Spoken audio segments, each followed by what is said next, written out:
আসসালামু আলাইকুম রহমতুল্লাহ। আউযুবিল্লাহি বিসমিল্লাহ আলহামদুলিল্লাহ নাহমাদুহু ওয়া নুসাল্লি আলা রাসূলিহিল কারীম আম্মা বাদ।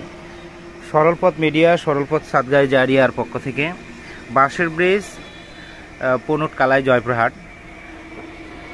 নলকূপ নাম্বার 163।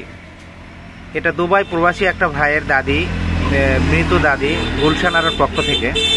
তো আলহামদুলিল্লাহ সুম্মা আলহামদুলিল্লাহ জাযাকাল্লাহু খায়র। আমরা বাঁশের ব্রিজ কি বলতে বাঁশের ব্রিজে আমরা মানে যে মসজিদের যে আবেদনটা করেছিলাম এর প্রেক্ষিতে সরলপথ মিডিয়া এবং সরলপথ সাদগাঁই জারিয়ার পক্ষ থেকে এই টিউবওয়েলটা আমাদের দেওয়া হয়েছে। আলহামদুলিল্লাহ এটা জনদৈর্ঘ্য অনেক অংশ কমাইছে। কি বলেন?